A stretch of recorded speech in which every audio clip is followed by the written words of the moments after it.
ရောဆိုပါရဲ့ဆရာချစ်ပေါ်ပြီးတဲ့လက်အတုဆိုတဲ့တဲ့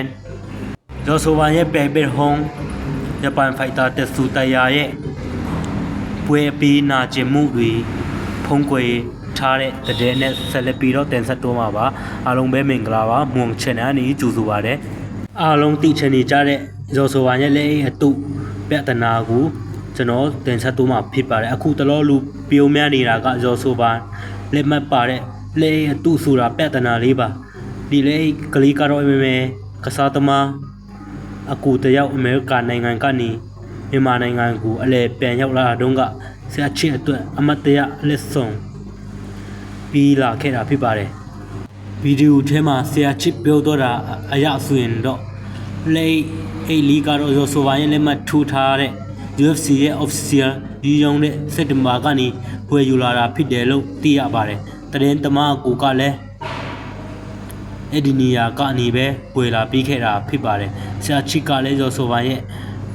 အမာခန်ပရိသတ်တယောက်ဖြစ်တာကြောင့်ရတဲ့အခါမှာတော့အရင်ကပျော်ရွှင်နေခဲ့တာအားလုံးလည်းမြင်တွေ့ရပါတယ်ဘယ်နေရာမှာအမားပါသွားတာလဲလို့ပြောတယ်ဆိုတော့ဒါမဲ့နောက်ပိုင်းမှာတော့ရောဆိုပါဘက်က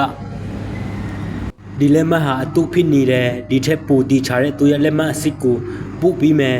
လို့ဆိုတာဆရာချစ်စီကိုဆက်တွေ့ဖို့လိမ့်စာတောင်းယူတာတွေရှိလာခဲ့ပါတယ်အဲ့ဒီနေရာမှာတုံးတက်ကြည့်ရရင်ဒီလောက်အိတ်ကရောဆိုပါရဲ့လက်မှတ်နဲ့ UFC official မှာရုံချတာမျိုးတော့ဖြစ်နိုင်ချေရှိပါတယ်ဒါပေမဲ့ရောဆိုပါကိုတဲ့အတုံးပြုတ်ခဲ့တဲ့ play စစ်တော့ဖြစ်မယ်မထင်ပါဘူးဒါကြောင့်လဲသူ့ကိုယ်တိုင်သူတုံးထားတဲ့ play မဟုတ်ဘူးလို့ပြောတာလေးမသိရပါပန်လာလေးစားမှုနဲ့စုံကြရမယ့်အခြေအနေပါဘာကြောင့်လဲဆိုတော့အားလုံးကရောဆိုပန်ကိုချစ်ခင်အားပေးကြတဲ့သူတွေချီးပဲဖြစ်တာကြောင့်ကာယကံရှင်တွေကိုယ်တိုင်ကဘယ်နေရာမှာဘယ်အချီလွေတော့တာလဲဆိုတာကိုသိမှာပါဒီလက်ဆောင်ပြီးခဲ့တဲ့မေတရင်သမားအကူဆိုတာလဲပွဲရင်နှစ်တွေကလေးကရောဆိုပန်ကိုမဲတန်းအင်တာဗျူးလုပ်ပြီးတရင်တွေတင်ဆက်ပြီးနေတဲ့အကူတယောက်ပဲဖြစ်ပါတယ်ဆိုတော့နောက်မှာလဲဘယ်လိုတည်င်းတွေစက်ကြရအောင်မလဲဆိုတာအားလုံးနဲ့အတူတူဆက်လက်ဆုံးကြည့်ရမှာဖြစ်ပါတယ်ဒီအကြောင်းနဲ့ပတ်သက်ပြီးတစ်ခုခုထူးခြားတင်ပြီးပါမယ်ဘယ်နေရာမှာလွေတော့တာလဲဆိုတာသိချင်မိပါတယ်အားလုံးပဲအစနီးဆုံးထိကြည့်ရှုပေးတဲ့ပရိသတ်တို့အဆုံးရဲ့နောက်ွယ်ကနာကျင်မှုတွေပြောလာတဲ့တဆူတရားအကြောင်းကိုကျွန်တော်တင်ဆက်တော့မှာဖြစ်ပါတယ် UFC 328မှာရောဆိုပါနဲ့အပယ်ဆိုင်ထိုးတက်ခဲ့တဲ့တဆူတရားဟာကြုံတွေ့ခဲ့ရတဲ့ဒဏ်ရာတွေနဲ့စိတ်ပိုင်းဆိုင်ရာအခြေအနေတွေကို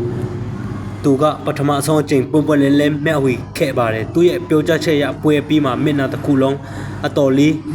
ဖူးယောင်တွဲခဲ့တယ်လို့ဘယ်ဘက်နားမှာလဲထိခိုက်ဒဏ်ရာရရှိခဲ့တာကြောင့်အတန်တွေကိုပုံမှန်တိုင်းမကြနိုင်ခဲ့ဘူးလို့ဆိုပါတယ်ဒီနာငါကိုပြန်ရောက်ပြီးရဲ့တပတ်အနေငယ်တွဲမှာတော့မျက်နှာရုံတွေတဖြည်းဖြည်းတက်လာခဲ့ပြီးအကိုကလုတ်ငန်းစီမှာမြုံလင်းထားတာတဲ့ကုန်းမွန်တယ်လို့ပြောပါတယ်ဒဏ်ရာအခြေအနေကြောင့်အပြင်ထွက်တာတွေကိုရှောင်ခဲ့ရပါတယ်သူ့ရဲ့ဖူးယုံနေတဲ့မျက်နှာကိုမြင်တဲ့သူတွေစူးရင်တော့မှမလိုလားတဲ့အတွက်အချိန်အများစုကိုတယောက်တည်းပဲဖက်တိုင်းခဲ့ရပါတယ်တပတ်လောက်ကြာမှတော့ဖုန်းကိုပြန်ဖွင့်ကြည့်ခဲ့ပါတယ်အာပီစကားတွေအများကြီးသိရတယ်လို့ကိုမှလိုအပ်နေတဲ့အချက်တွေကိုထောက်ပြထားတဲ့မှတ်ချက်တွေဝေဖန်တန်တွေကိုလည်းဖိုက်ခဲ့ရပါတယ်ဒါပေမဲ့သူ့အတွက်အင်အားအဖြစ်ဆုံးကတော့ပရိသတ်တွေရဲ့မိတာပဲဖြစ်တယ်လို့ဆိုပါတယ်အနိုင်ရမှာလည်းအတူဝက်မြောက်ပြီးအရှုံးကိုလည်းအရှုံးကြုံချိန်မှာလည်းသူရက်တီးပြီးကြတဲ့မိသားစုလူပရိသတ်တွေရှိနေတဲ့အတွက်ကြီးဦးတယ်မိတယ်လို့ပြောခဲ့ပါတယ်လက်ရှိမှာတော့စိတ်ထဲကဝန်းနေမှုတွေကိုစီစပူအနာဖြစ်ပြောင်းလဲပြီးပူကောင်းတဲ့ပုံစံပြန်လာနိုင်ဖို့အာရုံစိုက်နေတယ်လို့တဆူတိုက်ကပြောပါတယ်